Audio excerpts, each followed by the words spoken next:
Yeah, see, this is exactly what people think. You get the wrong idea if you just think about the beers that have survived from that time, and that's how it was. You might think these were all just boring brown bitters that all tasted the same, but that's not the case because they were far more distinctive. What you have to think about is a beer like Harvey's. So beers like Harvey's didn't used to particularly stand out because there were loads of beers like that. That's the one that stayed the same.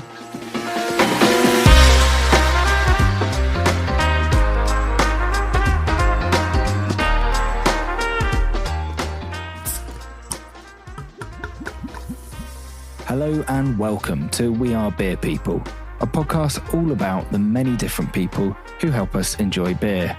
I'm your host, Rob Cadwell, and I reckon if you're listening to this, then there's a good chance that you are one of the beer people too. You might be involved in the world of beer, you may want to find out more about the industry, or perhaps you simply enjoy drinking the stuff.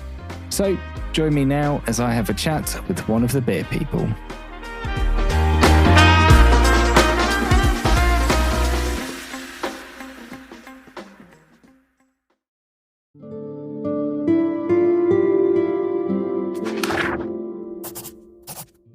One of the things I love about beer in brewing is that it's of its time, of its place, and of its people. We can look into a brewery and see why it brews certain beers, what was popular, who was making it, where the ingredients came from, and how it was brewed. And it tells us so much about the time, the place, and the people. And that's why I'm really excited to speak with today's guest, Ron Pattinson. Ron's a beer writer and a beer historian, and he's well known for researching, uncovering, deciphering, and documenting historical beer styles and brewing practices. And that's no mean feat, when you consider that might involve having to navigate a brewery's idiosyncratic archives, take thousands of notes and photos, and make sense of large amounts of data recorded and stored with variable consistency. And you might have heard of him from his website, Shot Up About Barclay Perkins, or his publications, which range from the Homebrewer's Guide to Vintage Beer to city and country guides around Europe. So let's have a chat with one of the beer people about beer and its place in history. Hello, Ron, and thank you very much for joining us today. And a very big welcome to We Are Beer People. How are you doing? Oh, very well, thank you. Fantastic. We've got snow here at the moment in England, which I'm saying is quite a big thing. And I heard you had snow earlier on this morning. Yeah, we had a dusting that didn't even, a few spots here and there, but I'll count it as snow. Yeah, I'm sure there'll be traffic chaos here later on with our dusting we've got here. But as we're recording through the wonders of the internet, can you tell us a little bit about where you're recording from and help paint a picture for our listeners? Well, I'm here in my house in Amsterdam, so yeah, I've got my garden just out there. Well, I say my garden, it's my wife's garden, really, just out there that I can look at. It's very pleasant and very cozy, especially now I don't have to work anymore. That always helps massively, I think. And how long have you been in Amsterdam for? I moved to Holland in 1987, so quite a while ago. So I wonder, Ron, if you could take us back to the beginning, and how did you get into beer writing to begin with? And why beer, I guess? What was it that brought you here? Okay, how do I get involved in beer writing? Yeah, that's an interesting one. Well, the first thing I ever wrote was a long time ago, which was, I think, in 1989, which was for an article I wrote for What's Brewing about pubs in East Berlin. And that was the first thing I did, and then I didn't do anything for ages until the internet arrived, and then I started having my own website, which evolved into the European Beer Guide, which I started in. So the first stuff I did was in 1996. So for about another 10 years after that, I was writing a lot of basically travel guides, so guides to pubs, but also guides to breweries and stuff like that, and the occasional article. And then I started, when I was still doing that, I started to get interested in beer history. And then once I started looking started doing things like looking at a lot of original sources, then that's when I started doing my blog and publishing basically the stuff I was researching on that. And then yeah, I put some of that stuff into books. And then I got asked to do a proper book by a publisher, which is the Homebrewer's Guide to Vintage Beer.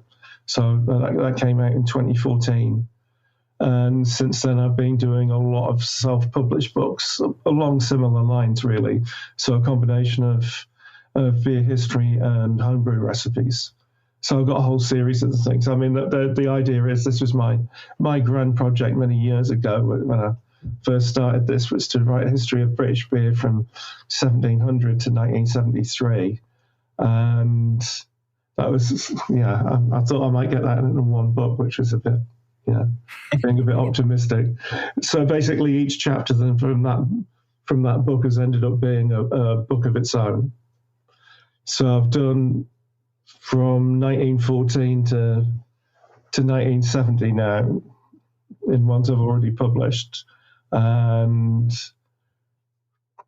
currently I'm working on one about the 1970s and another one which is 1880 to 1914, which is actually a book I really want to do, because I think that's probably the most interesting period of British beer. I think that's when, if I was able to go back in time to any period to go and drink the beer, that'd be the one I'd pick. Because I think you've got a point where they were starting to get fairly good control of the beer that was being brewed. They're brewing quite a range of styles, quite a lot of nice strong beers.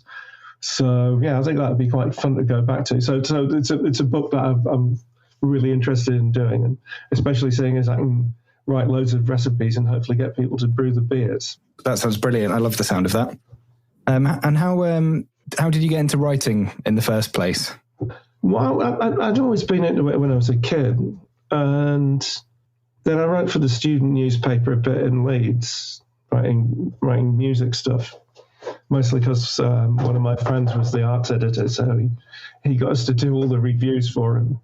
And then a lot of it was when I was living in the States in the mid 80s, and I was writing a lot of letters, and I just.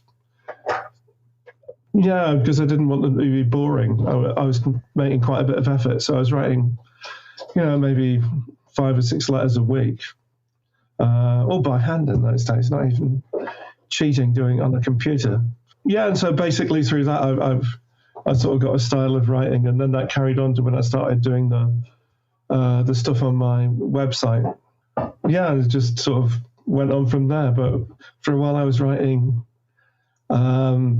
things for airline magazines.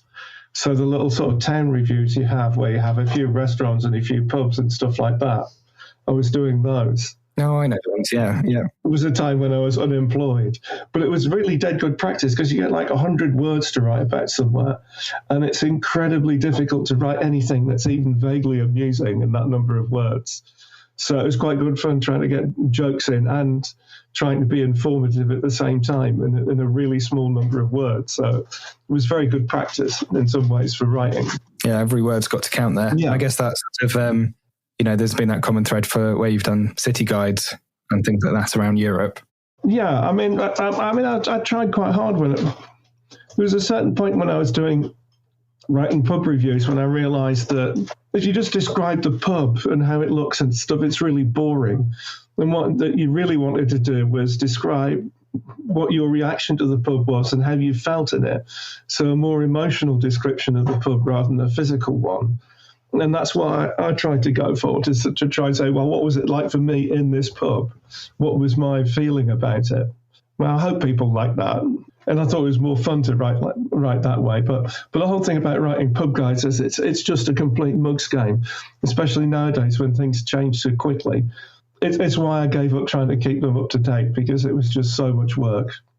And I just spent the whole of my life just trying to keep everything up to date, and that's not what I wanted to do. Absolutely. I mean, it's a good excuse to go out to a pub again and try it again, but I think you're fighting a losing battle there, aren't you? And it's best you can take a snapshot of that moment in time and that visit you made at that time to describe how that was and share that. Yeah, and sometimes I have some quite nice stories about pubs, and that was nice to share.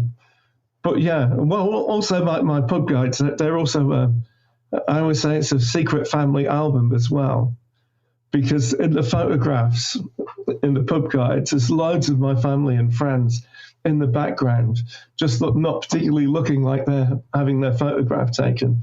So obviously there's loads of people who are just in the background, but also there's, in quite a lot of the photos, there's people I know in the background. And I've deliberately used those photos just...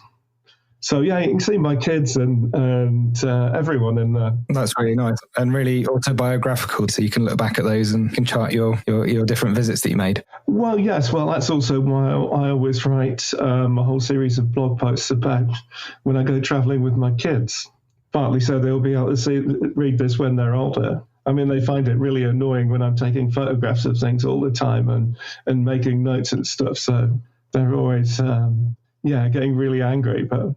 I told them they'll appreciate it in one day. So much so that they've inspired the name of your blog as well, though. Yeah, it should have been about Barclay Perkins. The Barclay Perkins Brewery was founded in 1616 in Southwark, South London, and around 200 years ago, it was the largest brewery in the world. When I first started looking at Brewing Records, Barclay Perkins was one of the places I started, and I'd keep going on about it to the kids and my wife, and they got really fed up with it. And so that's what the kids would say to me, shut up about Barclay Perkins. And so the blog originally was somewhere where I could put all this stuff that I was finding out that my family didn't want to hear about, and and maybe tell someone who did actually want to listen. Oh, fantastic. There's definitely an audience, though, of people there that do go to it, and it's such an amazing repository if you're looking for like old classic styles. And I love when you kind of share the grist that was used in a certain year versus another year, or from one brewery to another brewery. And I think I love sort of seeing that sort of information, that detail. And just quickly, grist is the ground malt and grains ready for mashing. Well, yeah. Well, that I find it fun as well. I'm never quite sure who else does. But yeah, to get hold of that stuff, it is an awful lot of work. And I often think that if I'd realised how much work some of the stuff was, I'd never have started in the first place. Because, yeah, the whole thing about collecting photographs of brewing records and then going through them, it takes a lot of time. So, I mean, I've got, literally thousands of photographs of brewing records, and I've still not gone through all of them. At the moment, it's on a need-to-do basis that I go through them. So I'll go through them ones I haven't already done. I'll go through them when that's a period that I'm working on. So I've got other ones which are periods, that I'm not writing anything about at the moment. So I'll just leave those often because I know I'm not going to use them in the future, and it might take me quite a lot of time to actually transcribe everything. So, I mean, what I do is I take everything, I go through the brewing records, and I've got spreadsheets, and I'll put all the information into those. So it means that I can pull up information really quickly, see which malts a brewery was using in a certain year, how strong their beers were, stuff like that, just so I've got it all to hand. And then, I spend a lot of time just manipulating all the data I've collected. So making tables of things, comparing stuff. Yeah, it's all very time consuming, this type of thing. So at the moment, at one time I was not as focused, and I was just going through doing loads and loads of different stuff. But now I've realized, I've got to use my time a bit more sensibly and think, well, what is it I'm trying to achieve at the moment? What makes the most sense to go through? I almost got really distracted with some Heineken stuff the other day. Just happened to see on the City Archives site something from 1948, so I could see what the strength of their beers were they were brewing in 1948, which I found quite interesting. So their domestic Pilsner hadn't gone up to full strength again yet, and it was 10.7 Plato. And Plato here is one of the units used to measure a beer's density, known as its gravity. So a thick and malty stout is going to have a much higher gravity or density than a very clean and crisp lager. And gravity is also an indication of the extent a beer has fermented. As yeast eats sugar during fermentation and converts it to alcohol, the density of the beer will change too, giving an indication of progress. So probably, I think, only about 4%. But they were brewing an export version at full strength. And then then Munich one was 11 degrees Plato.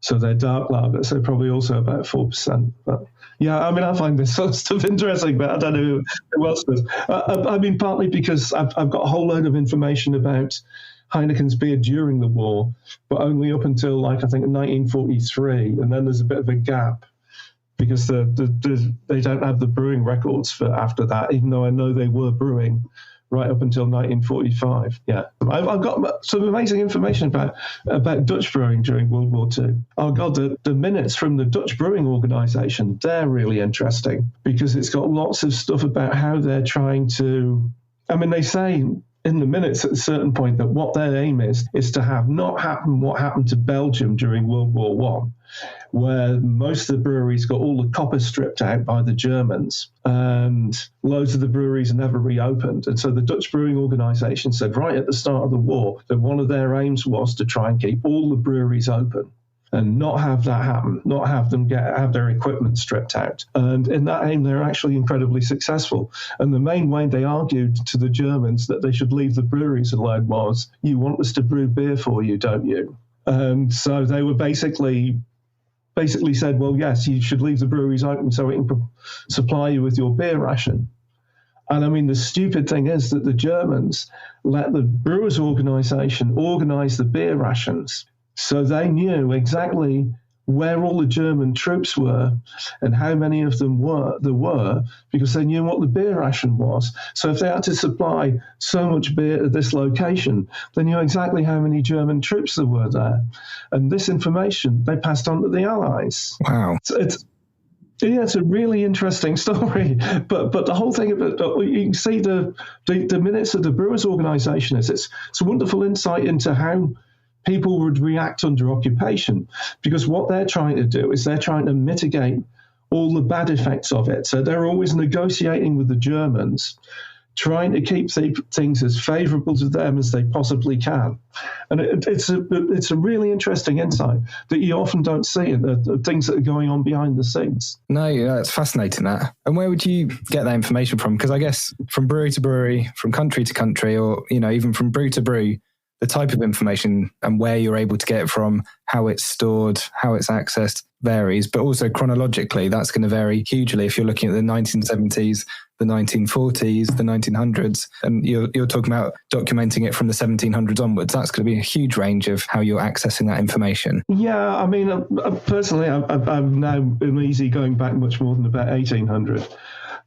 Because, there's not that much hard information about beer before then. You got a few analyses from the late 18th century where people, early analyses of beer. So you got, this guy in the 1770s did some of the first experiments with the hydrometer in analysing beers. So you got some stuff from early porter, which is interesting. But other than that, you don't really get much hard information until after 1800, so I prefer to go on from there. Most of the stuff I got comes from Brewing Records. You've also got things like analyses of beers that were published in chemical journals, medical journals, lots of stuff from the British Medical Journal and the Lancet, weirdly enough. Both of them where they had some quite good analyses of beer at various points in the 19th century. So things like that. Then also training manuals for brewers, those types of technical manuals. They're good sources, though you have to be a bit careful with those because some people had some weird theories at times, which thankfully it's easier to spot nowadays than it might have been at the time. But sometimes there's things where you think, well, yeah, that's a bit weird. There's one that goes on about electricity all the time and how you have to try and avoid electricity in your beer, and it's a bit weird. Working with the notions and information they had at the time. Yeah, but this is reasonably late 19th century, so yeah, I should have known better. Anyway, so sometimes you have to take those with a pinch of salt. Whereas with the Brewing Records, yeah, mostly I take those at face value, partly because after a certain point, these things are legal documents. So this is part of the tax system. So they're not things you could just throw any old information into. These things are supposed to be accurate, right? And you would get into a lot of trouble if they weren't. So yeah, I mean, I believe those pretty much. There might have been cases before certain ingredients were legal, when they might have been thrown in without them saying. So, things like licorice in a stout, they might have done.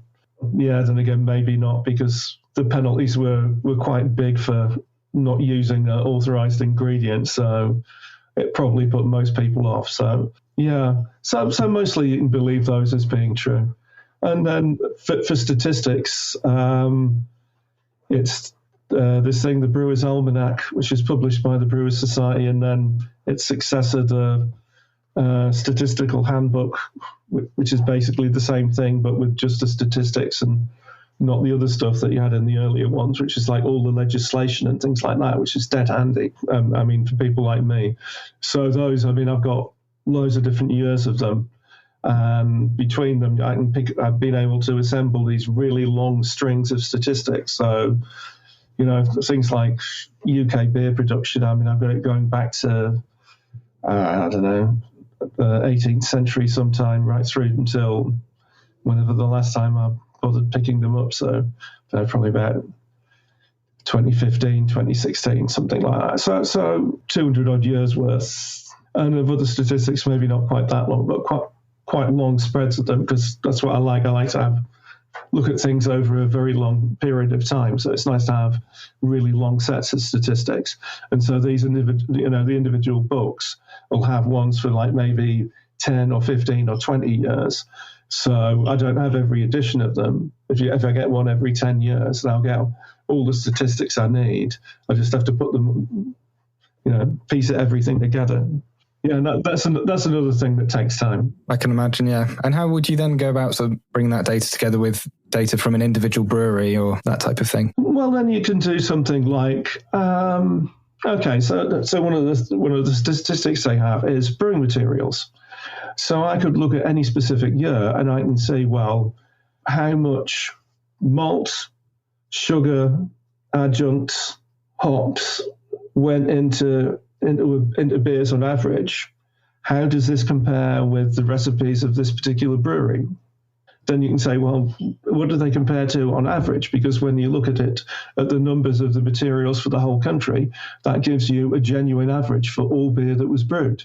And so you wouldn't be able to do that without those figures. You could have, I've got masses of information for certain individual breweries, but you don't know how representative that was. If I'd only ever looked at William Younger's Brewing Records, I would have an incredibly false impression of Scottish brewing, because it turns out they were different to all the others, at least all the others whose brewing records I've ever looked at. They were not just a little bit different, but incredibly different. That's why you have to be very careful about making too broad conclusions from a small amount of data. At the moment, I'm quite interested in Ireland, and I'd like to go to Ireland and do some more research. But I'm reluctant to write anything much about Ireland because I've only got a very limited number of brewing records that don't give me a very complete picture.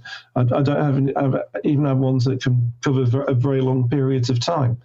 And so, I've just got these little snapshots. It's very interesting little snapshots, but it's not enough to actually start writing a complete book about. I'd need way more information.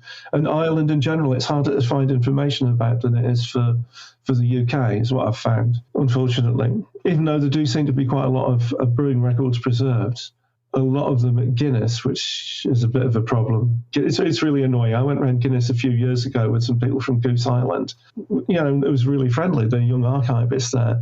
But it seems like it's changed now. Yeah, I have emailed and asked if I can have a look around, but not a personal contact anymore, which is annoying. So I guess you really need that context then from the brewing records, the statistics. Yeah, they all give you a complete picture. Other things I use are price lists, because what you find I have access to the British Newspaper Archive, and in there you'll find newspaper adverts from breweries, which used to be for the beer that they were selling to private customers, for people at home. But you'll have a full list of their beers and the prices.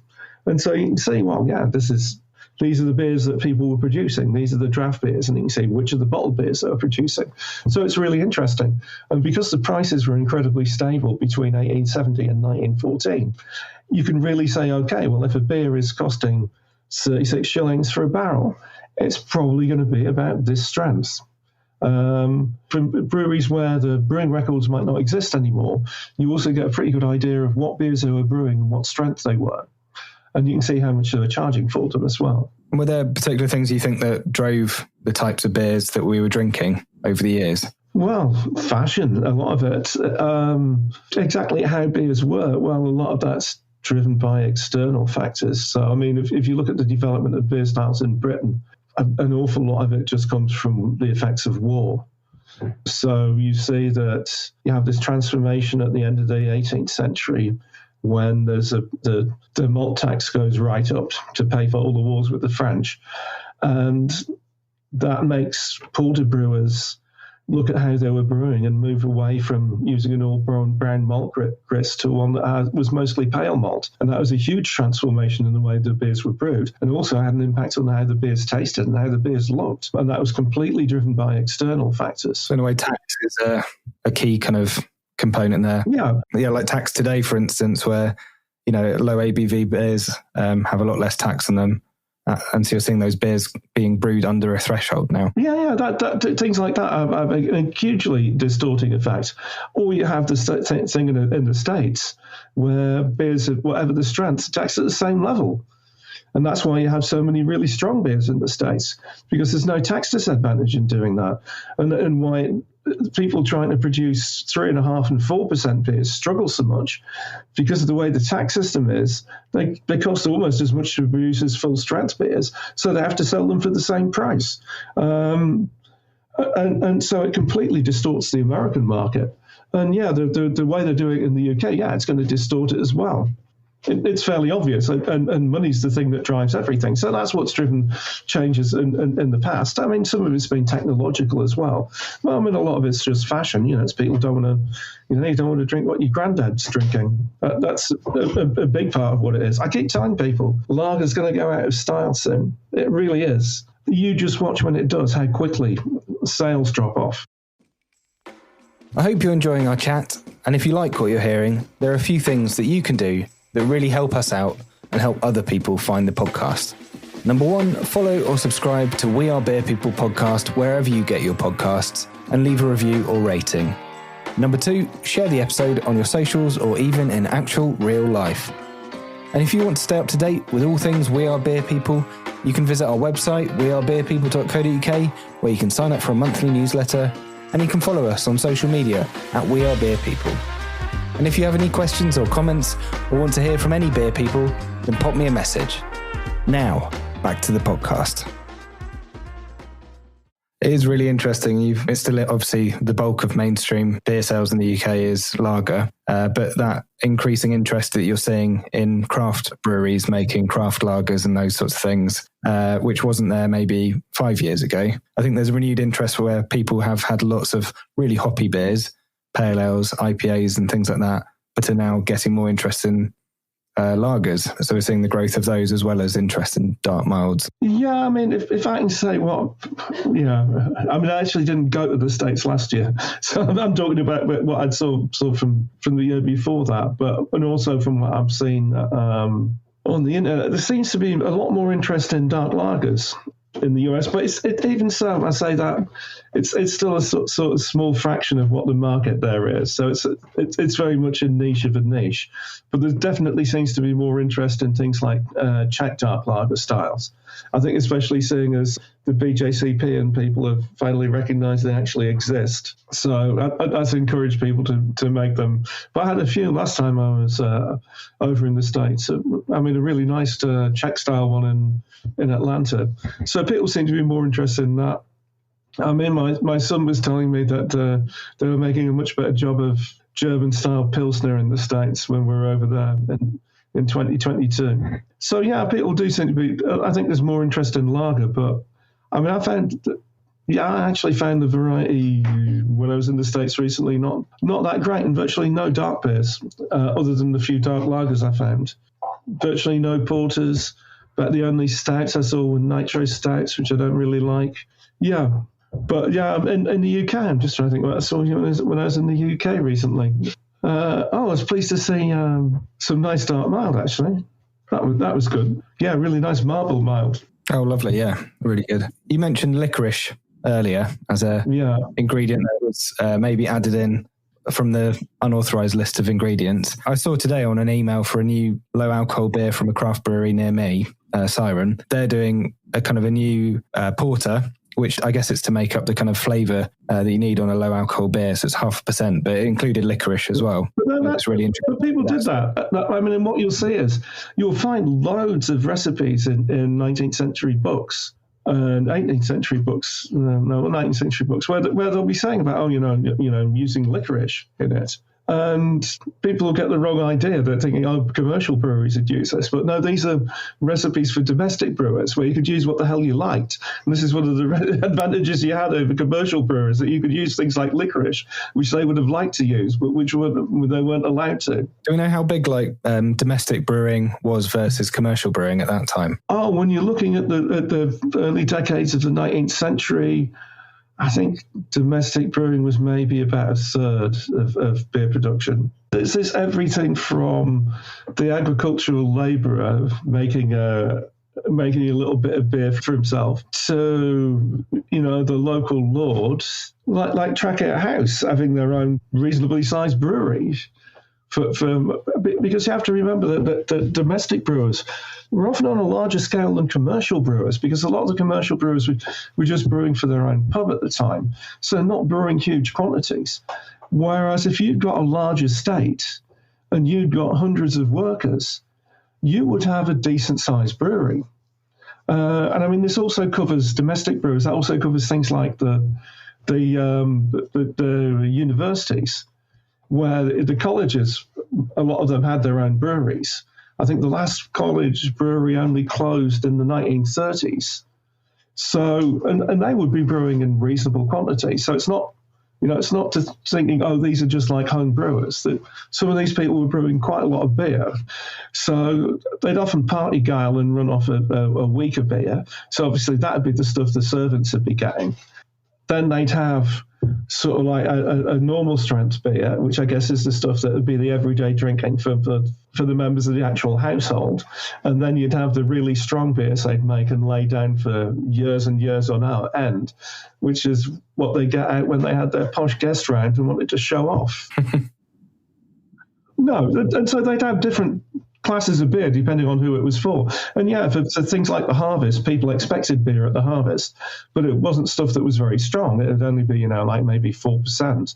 It was about rehydration. It wasn't about getting plastered. In an early episode, we spoke with Henry Kirk. You mentioned that during his time at Fuller's, he was aware that you were helping out with going through kind of the Fuller's brewing records and helping to unearth those and decipher those. So when they were brewing their new recipes there from the past masters. Can you talk us through how that came around and what you did? Well, I think it was something that John Keeling had been thinking about.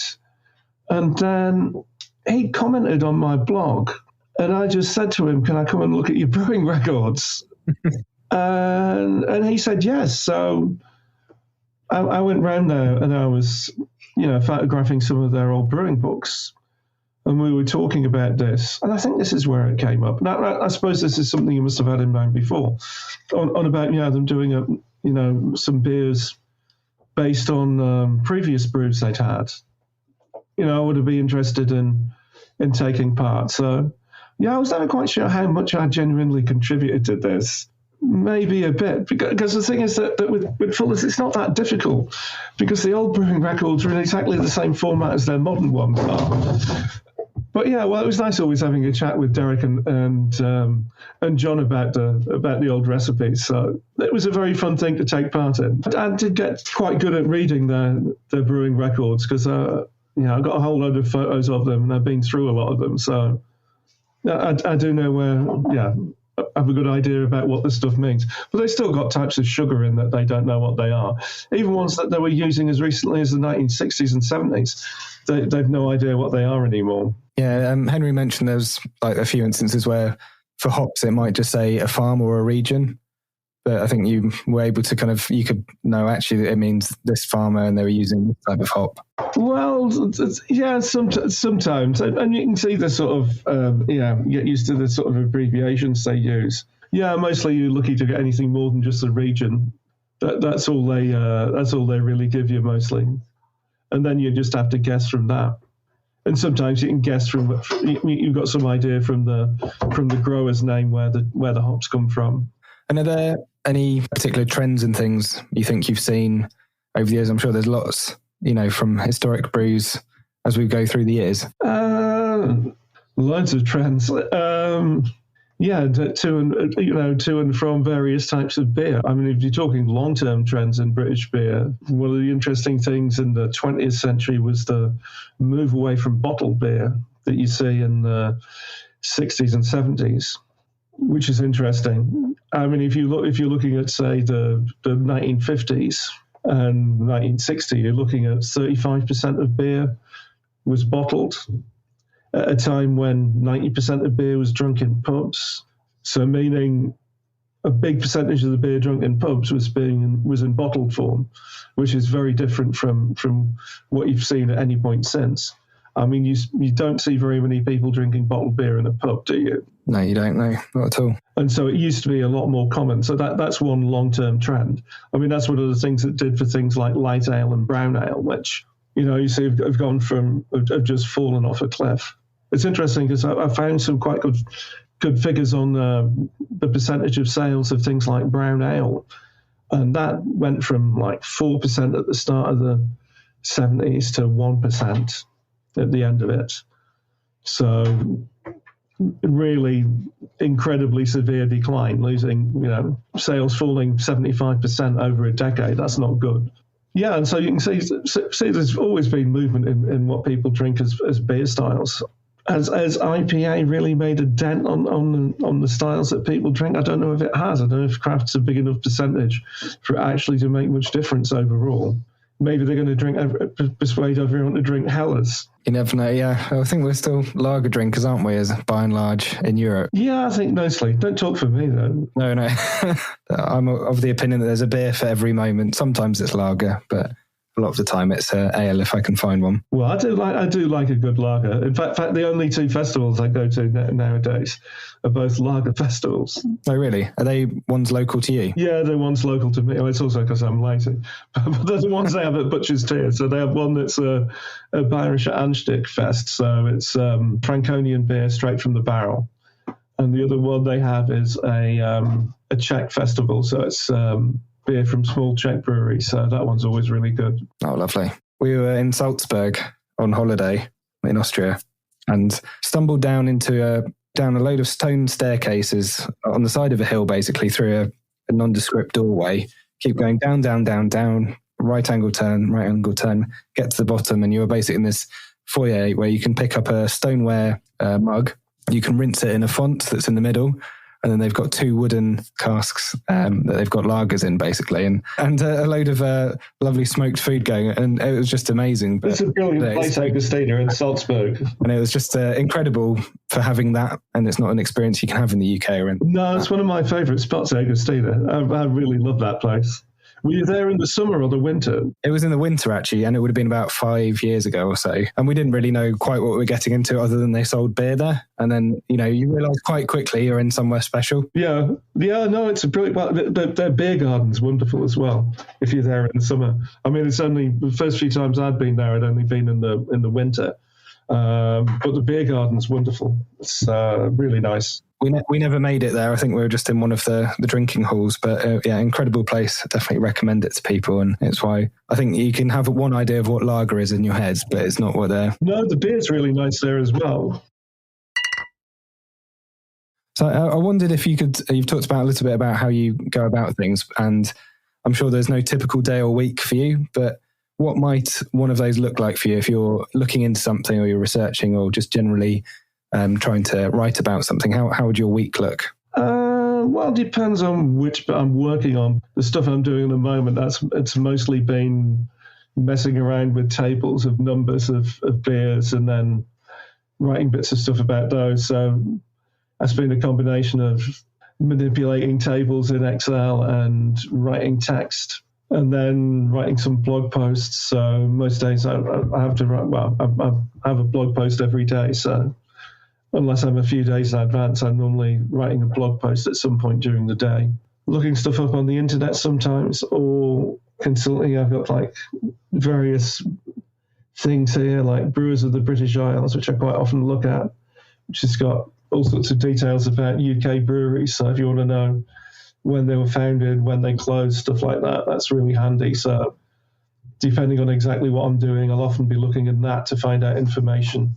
Yeah, sometimes when I don't have the information to hand, then I'll be having to go and look through Brewing Records and pull the information out, or go to sources of statistics and pull stuff out. So the other day I was looking at stuff about, I wanted things about, basically about the percentage of canned beer sold in the UK in the 1970s, because I guessed it increased a lot, which is fairly obvious. But anyway, I wanted some numbers, and I realised I didn't have those, so I had to go through a couple of statistical handbooks. Luckily, I'd already got the pages scanned that I needed, because I quite often scan, especially the statistical books. Some of them I've just gone through and scanned all the pages, because I assume at some point I'll need them. I haven't done that for all of them, but normally the most useful pages I have. So anyway, so I could just go and pull this all out. So that took a half day or something, just basically so I could see what the increase in the percentage of canned beer sold was during the 1970s. So it takes a bit of work to do something like that. Yeah, it's mostly boring rubbish, really. Just going through various sources. I mean, sometimes also I'm going through other books or looking through the British newspaper archive. The whole reason I'm writing this book about the 1970s is finish the books I'd been writing in the summer, and I was just wanting to get some blog posts. I thought, okay, I was just looking for original gravity in the newspaper archive, basically looking after World War II. And I happened to come across a Sunday Mirror article from 1970, I think it's 78, the first one, which had got a whole load of analyses of beers. So the original gravity and the percentage ABV and the price per pint. And so I found this dead interesting. So I was starting to write some stuff about this. And I found some other articles as well by searching a bit more. So suddenly I got all this information about the 1970s, and I'd written quite a few blog posts about it. And I thought, well, I may as well write a book about this, because it's quite interesting, because I can also throw in a load of personal stuff, which is what I've been doing. So personal memories as well, because it's a period where I was actually alive and drinking. So I thought it'd make it quite fun. And so after writing maybe 7 or 8 blog posts, I decided, well, I'll do this as a book. So then rather than writing blog posts, I was writing actual bits of the book and then posting some of those on the blog. So, I just sort of fell into writing the book, sort of. But it's been quite interesting, because what I've been doing is deliberately throwing stuff out on the blog and getting people to react, because I want other people's memories as well. So it's not just bare facts or anything. It's my memories and other people's memories of beer and pubs in the 1970s. So I think that makes it quite interesting. And I guess as well, if you think about the 1970s in your head and drinking, you might think it was probably quite mono beer culture, that type of thing. Yeah, see, this is exactly what people think. I'm guessing it wasn't. I'm guessing there's a lot more colour than that. Well, yes, because you get the wrong idea if you just think about the beers that have survived from that time, and that's how it was. Because beers were way more distinctive. So I actually wrote something about this for the introduction to the section of my 1970s book, in the introduction to the bit about beer, saying, well, you might think these were all just boring brown bitters that all tasted the same, but that's not the case, because they were far more distinctive. And what you have to think about is a beer like Harvey's, right? So beers like Harvey's didn't used to particularly stand out, because there were loads of beers like that. And that's the one that stayed the same. So what you have to think about is loads of very idiosyncratic beers, I think partly because they had maybe not the most technologically advanced systems of yeast management. And so they had all sorts of stuff in their bitching yeast that all added to the character of the beer. I think my experience of UK beers is that they've got blander, generally, the traditional ones, most of them, since the 70s. And Harvey's is what I use as my marker to show that it's not just my taste buds having changed, it's actually beer having changed, because that's still the same. And so, yeah, it's the other ones that have changed, and not me and not Harvey's.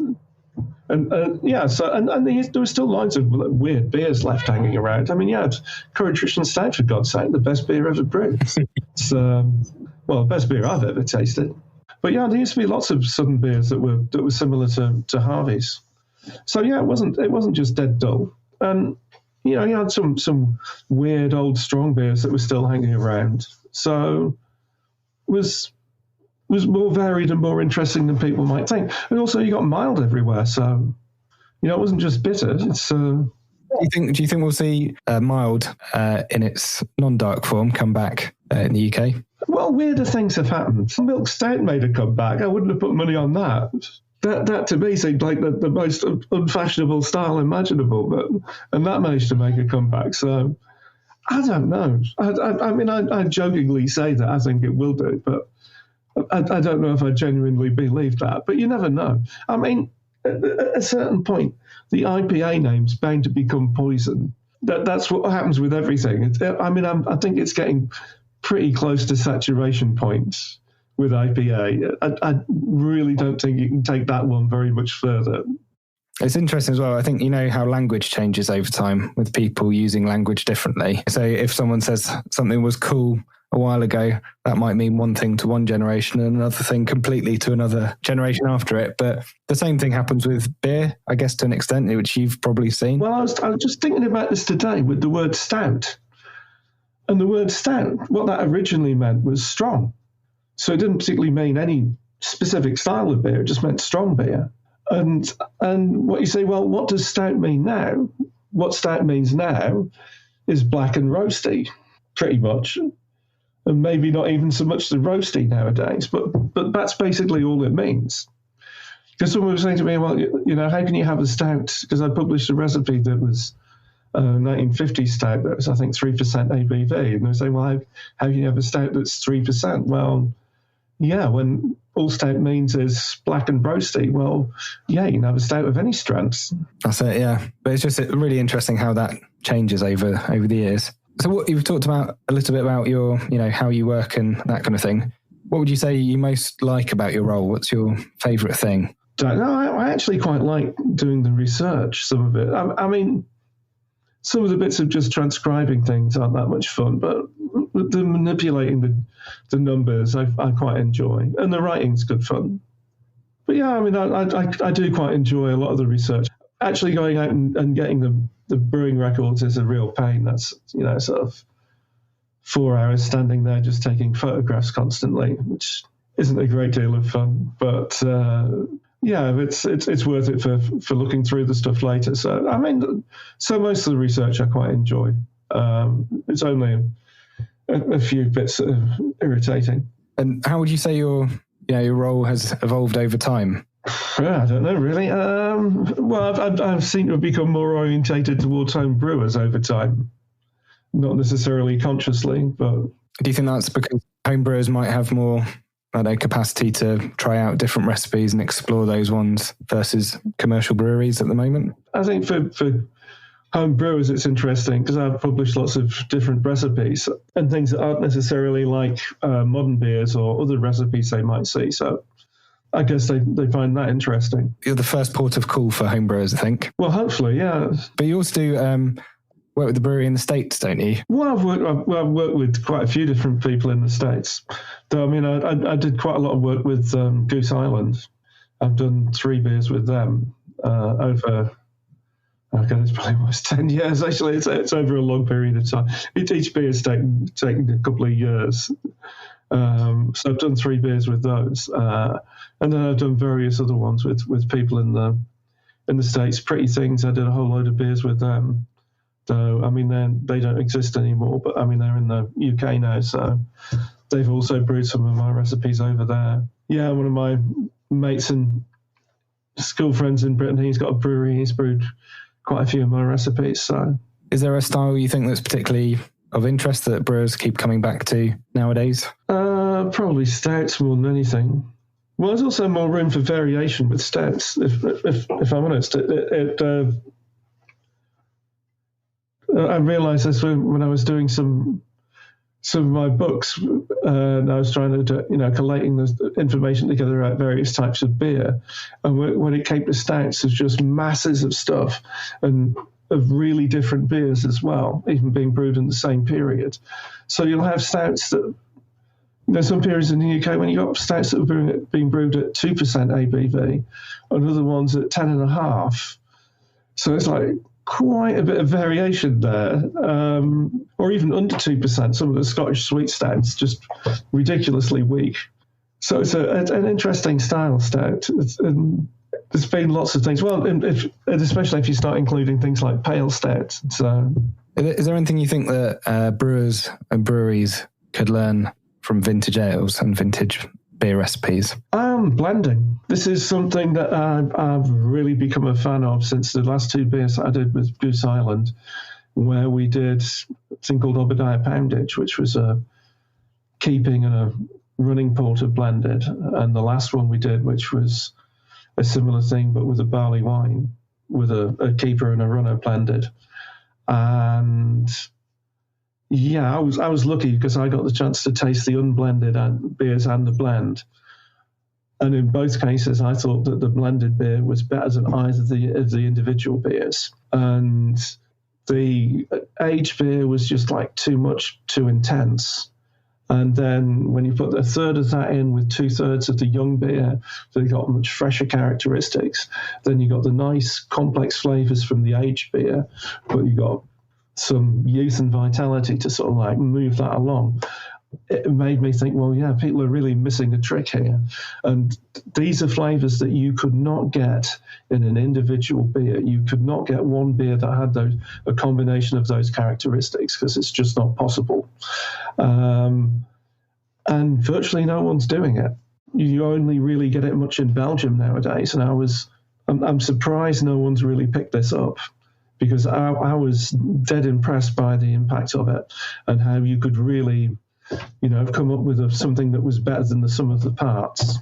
I think it's really interesting because in other industries like winemaking and things, blending's common practice, to make sure you're sort of consistent as well, across harvests and vintages and all that sort of thing. But also it hasn't really got that same place in the beer world or anything like that. It's also interesting, I think, so the beer that Henry made at Dark Star, sort of bringing back the Gale's Prize Old Ale, which, did involve taking that beer that had been maturing since 2006 and then combining it with a new brew. And what resulted was, an incredible kind of mix of time that had just added something that you'd never get from a beer that had been brewed and then matured and conditioned on its own. Yeah, I didn't yet get to taste that, but yeah, I mean that's exactly the idea, and it used to be fairly common practice in Britain, and the Belgians got the whole idea of blending from the UK. So it's really odd that it's completely fallen out of use. I think you've only got the Green King beer that I can really think of. It's the only real survivor that's been brewed for any length of time. And of course, you got Prize Old Ale, but that's been produced very erratically in recent years. And when was blending last a thing in the UK? Yeah, probably before World War I, really. But it mostly because the age after World War I, you didn't get very many people doing any stock beers of any type, because the flavour went out of fashion, so people weren't as interested in having that until you just got a few throwback beers that still have that sort of age character. What would you say to younger Ron or someone else who's looking to get into the world of beer writing, beer history, travel beer writing, and those sorts of things? What would your advice be? Probably don't bother unless you're prepared to waste huge amounts of your life on this. Take more notes. More notes. I do have a few tasting notes from East Germany in 1988. I do have some quite old notes, tasting notes that I took before it was fashionable to do that sort of thing. I know nowadays everyone's logging out on an app or that kind of thing. Yeah, this was done on paper. Do you still do that? And are you logging on paper, or do you? I can't be asked to do the beer tasting anymore. So I found at a certain point it was taking all the pleasure out of the actual drinking. So I'd rather just drink a beer rather than think too much about it. And if I had to press you to pick just one, could you tell us what's your favourite beer style or beer? Well, I mean, obviously Courage Russian Stout, the best beer. And I've still got some, so I can still keep drinking that. I've still got enough to drink a couple a year until I die, so probably even more than that. Other than that, St. Bernardus Out. Lovely beer, yeah. Yeah, that's my go-to beer. I do like that style of beer, the strong, dark Belgian type, whatever you want to call them. Lovely beers. And what's your favourite place to enjoy a beer? Well, a pub, preferably, but not that I get to do very much of that nowadays. And God knows what's going to happen when they knock down my current local. Oh, no. Is that on the cards? Yeah, well, no, where I normally go is Butcher's Tears, their tap room, and that whole area is due to get demolished. So currently they're due to close 2nd of March. So have you got any things that you're coming up that you're excited about? Well, going to Brazil again in March.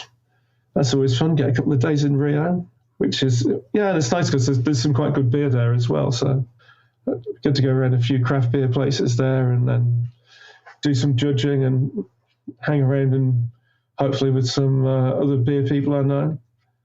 And then, well, end of May, June, supposed to be doing some stuff in North Carolina and South Carolina and Tennessee. So that should be fun. So my mate Jim Karnowski, who has this brewery just outside Asheville, I can't remember what we were doing this time. Oh, I know, we're doing World War II recipes.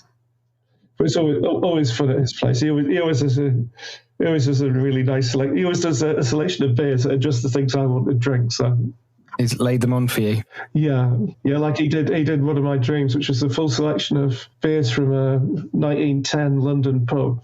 So yeah, he's a really good brewer, and it should be a fun event. And I get to do a few more things around that part of the world. So you're able to combine a bit of some time off, but also probably still thinking about beer as you go around all these places. Oh no, this is going around giving talks at a whole load of places. So there won't be much time for just relaxing, I don't think. It's just going to be quite busy. But at least there's beer. Well, yeah, at least there's beer. And where can people keep up to date with everything to do with Ron Pattinson and all the work that you've got coming up? Well, shut up about Barclay Perkins, my blog. There's all the stuff on there. So I post every day. It's mostly beer history, but occasionally some travel stuff. Yeah, and then I've got my books, which people can buy, which my most recent ones being Blitzkrieg, which is about World War II, which has got 2 volumes because there's so many recipes. So one is just, I think it was 550 recipes there are in that one. So, and then my other one, which came out recently, is Stout, which is about London Stout. So that's got, I think, 250 recipes, something like that, from 1805. And the last one's 1970-something. So quite a wide range of recipes in there. Fantastic. They're all available on your website? Yeah, you can find links to them on my blog, these books. And there's Kindle versions of them as well. If people just look for Ronald Pattinson and you'll find them. And when's your book on the 70s due to come out? Not sure when I finish writing it. Well, it depends, because I was just thinking today, I've got all these technical brewing journals from the 1970s. Maybe I could have a look through those and find some stuff. So that might keep me occupied for a while. That's right. I don't want to give you a deadline or anything like that. Oh, no, well, it's because I self-publish it. That's the joy of this. I can finish it when I like. So it depends. When I get fed up, probably, because I can probably most likely keep finding stuff to add to it. Brilliant. Well, I want to say a big thank you for joining us today, Ron. It's been lovely chatting with you, hearing all about vintage beer styles and how you got into it as well. So thank you very much. No problem. Have a good day. Yeah, bye. I thought that was fascinating and a real privilege to hear from Ron. I feel quite fluent about the beers around us today, but it was eye-opening to hear about the beers, breweries, and people that set the scene for what we enjoy today. So, thank you very much for listening, and I hope you can join me on the next one. And this is the part where I ask for your help.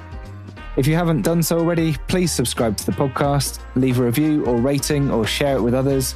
This really helps us out and helps other people find the podcast, particularly as we're starting out.